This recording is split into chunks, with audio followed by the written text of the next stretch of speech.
પ્રથમ વખત નવી જવાબદારી પછી આવ્યો છું. બાકી તો અનેકવાર મારી આ માતૃભૂમિ છે. માનનીય કૃષ્ણકુમારસિંહજીના પવિત્ર ભાવનગરની ધરતી ઉપર એક પ્રજાવાત્સલ્ય રાજવીની ભૂમિ ઉપર આવતા મને ગૌરવ અનુભવ્યો છે. નવી જવાબદારી સાથે માનનીય પ્રમુખ શ્રી ભારતીય જનતા પાર્ટી કુમારભાઈ, જિલ્લા પ્રમુખ દિગુભા, માનનીય મેયરશ્રી, તમામ સંતવૃંદના તમામ લોકોએ દિવાળી હોવા છતાં પણ આજે સ્વાગત કાર્યક્રમ નારી ચોકડી ખાતે રાખ્યો છે અને ભારતીય જનતા પાર્ટીના કાર્યાલય સુધી રેલી સ્વરૂપે જવાના છે. ત્યારે હું જે કાંઈ છું એ ભાવનગર પશ્ચિમ મત વિસ્તારના લોકોએ મતદાર બનાવ્યો, ધારાસભ્ય બનાવ્યો, અનેક જવાબદારીઓ મંત્રીની, પ્રમુખની, યુવા મોરચાની મને એ પાર્ટી આપી છે. આજે નવી જવાબદારી માનનીય વડાપ્રધાન શ્રી નરેન્દ્રભાઈ મોદી, આપણું દેશનું એક વૈશ્વિક નેતૃત્વ, દેશનું ગૌરવ, માનનીય નડ્ડાજી રાષ્ટ્રીય અધ્યક્ષ શ્રી, માનનીય અમિતભાઈ શાહ આપણું ગૌરવ, માનનીય ગૃહમંત્રી શ્રી, માનનીય મુખ્યમંત્રી શ્રી ગુજરાત રાજ્યના ભૂપેન્દ્રભાઈ પટેલ, જગદીશભાઈ વિશ્વકર અને સમગ્ર નેતૃત્વએ મને કૃષિ, ખેડૂત કલ્યાણ,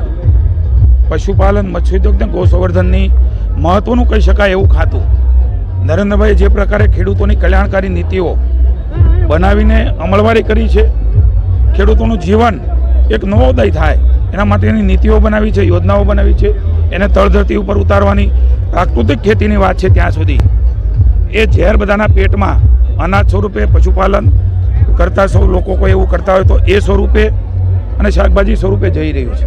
એટલે ઝીરો બજેટ ખેતી એ ગુજરાત રાજ્યમાં દવા આધારિત ખેતી થાય અને બધાના પેટમાં શુદ્ધ અનાજ, શાકભાજી જાય, દૂધ જાય, એના પ્રયાસો હું સખ્તાઈથી કરવાનો છું. માનનીય મુખ્યમંત્રી સાહેબના નેતૃત્વમાં અને એમની સૂચનાથી આવું કોઈ કામ કરતા હોય, કોઈ ડુપ્લિકેશન કરતા હોય, ખાતર, બિયારણ અલગ અલગ કંપનીઓ દ્વારા, એ તમામ સારું કરે છે અને નહીં, હું આપના માધ્યમથી ચેતવું છું. એ ચેતી જજો. કાયદાના તમે જાપ્તામાં આવી જશો તો છૂટો નહીં, એવો પણ જરૂર પડે નવો કાયદો બનાવીશું અને ભવિષ્યની અંદર કોઈ ન કરે એના પણ પ્રયાસો કરીશું. એટલે મારી આપ સૌ વતી આપણા માધ્યમથી સૌને વિનંતી છે, ગામડાનો ખેડૂત, ગામડાનો ખેતમજૂર, ગામડાનો માણસ, શહેરનો માણસ શહેરમાં પણ આ છે, એ બધા પોતાનું જીવન તંદુરસ્તીમાં જીવી શકે એના માટે અને ખેડૂત કલ્યાણકારી નીતિઓ, મત્સ્યોદ્યોગના સૌ માછીમારો, પશુપાલકો એમના જીવનનો ઉદય થાય એના માટે મારાથી જે થઈ શકે એ કરવા માટેની મારી તત્પરતા છે. સૌ પાસે સહકાર માગું છું. અપેક્ષા છે સકારાત્મક રીતે સૌ સહકાર આપીને આપણા રાજ્ય અને દેશને નવી પ્રગતિની દિશામાં લઈ જઈએ.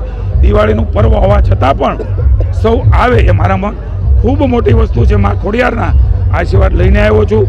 મા ભગવતી ચહેર જોગણીના આશીર્વાદ, આપ સૌના આશીર્વાદ, જનતાના આશીર્વાદ એ કાયમ બની રહે. સેવાનો ધર્મ એ ક્યારેય ન ચૂકવું એવા આશીર્વાદનું બળ એ મને મળે, આપ સૌનો સહકાર મળે. સૌને દીપાવલીની ખૂબ ખૂબ શુભકામના, સૌનો આભાર. ભારત માતા જે પુનઃ એકવાર નરેન્દ્રભાઈ, અમિતભાઈ, નડ્ડાજી, ભૂપેન્દ્રભાઈ, માનનીય જગદીશભાઈ વિશ્વકર્મા સૌનો આ જવાબદારી માટે ઋણ સ્વીકાર કરું છું. જનતાને ભરોસો આપું છું, ક્યારેય પાછો પડ્યો નથી. સારા અને સેવાના કામ માટે પાછો પડીશ નહીં. ધન્યવાદ.